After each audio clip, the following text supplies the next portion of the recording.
Okay, today I'm going to take you through Quizlet. If you're a course with a lot of vocab, Quizlet is a great tool. I use this virtually every single day in Spanish class since we're so vocab heavy. Um, First off, if you were to go to Quizlet.com, if you do not have an account with them, you would need to sign up for an account. You can use your Google sign-in, so that's very simple to do, and it just allows Quizlet access to your Google stuff, but just like everything that we do with our education stuff, it just makes it simpler. Once you've done that, this is what your home page would look like. You'd have all your different lists and when you made them, and you can see that this year I've not done a whole lot with them, and there's a reason why, which I'll get to in a minute. If you were deciding to create your own set of vocab flashcards, right here is your Create a Study set. So I've already been working on one. I was working on one and when I stopped. But you can see how on one side I'll put the word, the other side the definition. So for me, a Spanish word and an English definition. Then you can add pictures and recordings and all of that stuff. And the nice part about this, if I go here and I add in something like this, and I look for a picture, it gives me things to choose from right off the bat. So it makes it very easy to add pictures. So for your visual learners, it's really good that they can have those pictures. It's not always going to work depending on what your vocabulary terms are, but it could. And so that would be up to you. The recording part, let's see here if I do this.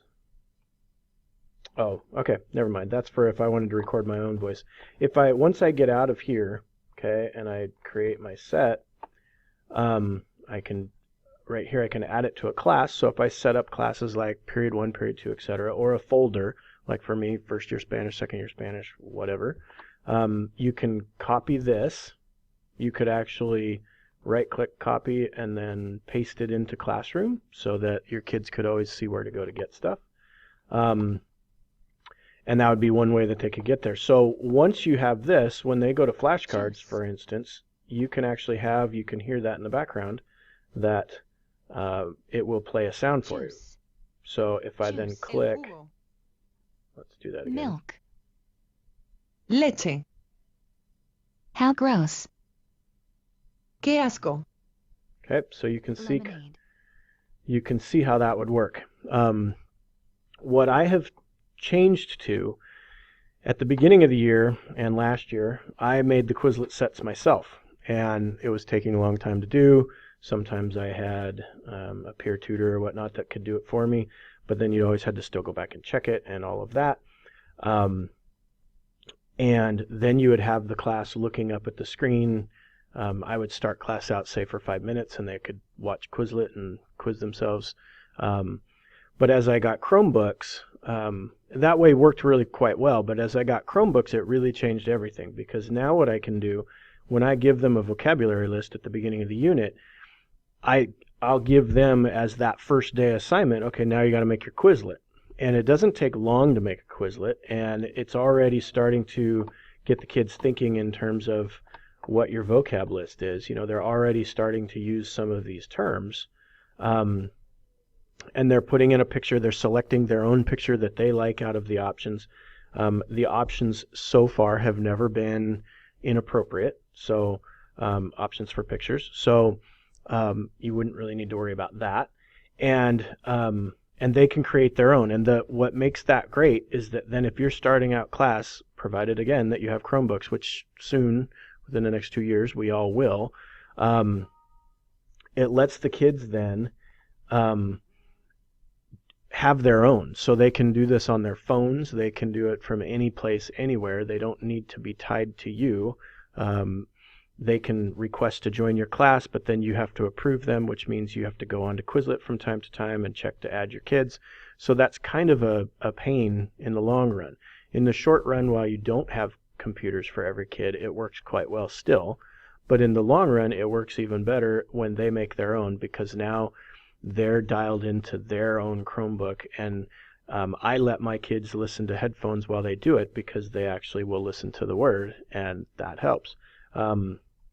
It helps their pronunciation for me, for instance.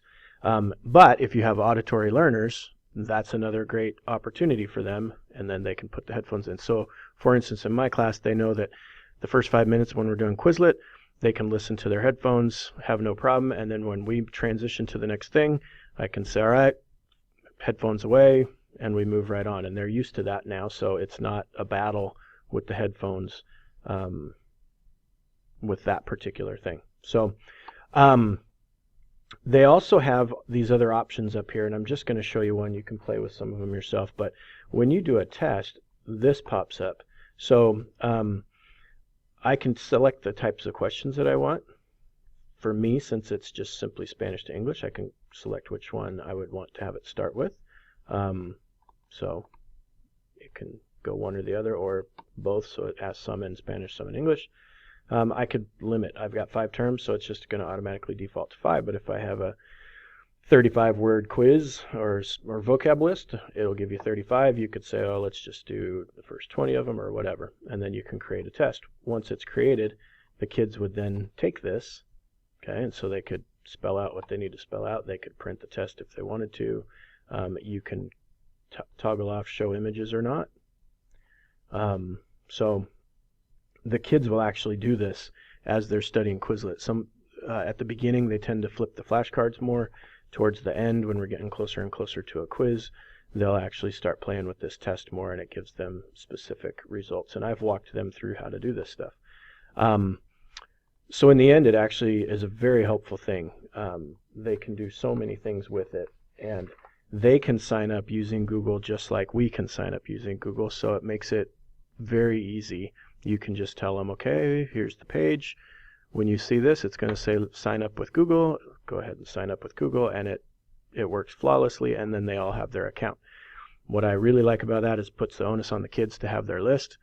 They can download the Quizlet app in their in the respective store, and then they're able to actually flip their own sets of flashcards. It also puts the onus on them to actually type them in correctly and be diligent about that, so that they're already that first day that they're putting them in, they're being careful as they put them in, because if they know that if they misspell it, or in our case, miss accents or punctuation that's different from English to Spanish, then they can they'll be studying something that's incorrect the whole time. So we talk very diligently about be careful as you go through there, don't get distracted, and double check it and all of that kind of stuff. So depending on your level of students, that may or may not be something that you want to do. You may want to start with your own on the board and see how that goes, and they can join your Quizlet class through those links that I showed you earlier. But for those classes where your students are a little more advanced, it works great to have them create their own, and it's a great first starting point. So first starting point of a unit, I should say. So under here you can see that there's my classes. So I have Spanish at Auburn Senior High. That lists all of them. And then you'll see the members. I have 10 sets, in other words, flashcard sets, 80 different members that have joined my class.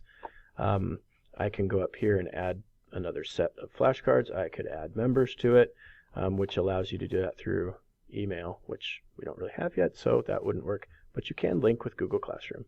So as you move on down, you can have different things, your folders. So here's my second year lists, here's my first year lists, so that they're not, when I do this one, it's all of my lists together. Then when I break them down, there's my list specific to those levels. And mine, like I said, is very incomplete because I've transitioned away from having it be teacher driven, and it's now on the kids. So under settings, you have your traditional things. You can select your profile picture. You can link it to Facebook or whatever. You don't really need to do any of those things. You know, it's pretty simple once you get on there. There's a lot of information on it, so it might take you a little bit of time to just kind of look around, see where things are. But it's nothing that you wouldn't be able to come up with spending a little time on it. We do have some teachers in our English department that are using this where they share the class list because they don't have, well, when we talked, they didn't have the Chromebooks. Now they do. but they could create a list and share it between teachers. That way their classes that were the same level of class could all share that same list of vocab flashcards to work on. And then what their next step maybe would be to start having kids make their own Quizlets, if it would work for their class. So I think there's a lot of use for this in a lot of different subject areas. And it's, like I said, it's one of the nicest ways to start a unit is to get those kids working with those terms right off the bat in a really laid-back way, but they're using them and inputting them and starting to interact with those words before you start working on the more complex and contextual things with that vocab list. So it's a good first step, and then, like I said, it has for me been a great way to start class because I've noticed a tremendous jump in scores on vocab quizzes when I'm starting out class with 5 minutes of Quizlet. They have been very quiet. Even my noisiest class that I've ever taught is completely quiet during Quizlet time. And I'm watching from the back and I can see that they really are on Quizlet. It's not that they're doing something else. So as their scores have gone up, it's been an easy sell now to say, hey, let's Quizlet because we know it works, so let's do it. And I'm seeing huge score increases all across the board because they're just using it. They're studying when otherwise they might not. When you combine this with things like Remind for a vocab quiz, so tomorrow I have a vocab quiz, so I sent out a Remind today. Well, the kids have Quizlet now. Most of them probably have it on their phone, so they would be able to get that Remind and go, yep, go straight to the Quizlet on there, flip through flashcards, see how they're doing. It's all of those options are still on the phone, so like the quizzing and all of that stuff that they can do, and some of the little games associated with the vocab lists can all be done on the phone too. So overall, this is probably, I would say actually for me, the biggest help technology-wise of any of the little things outside of the kids now have Chromebooks, of course, but even more so than forms,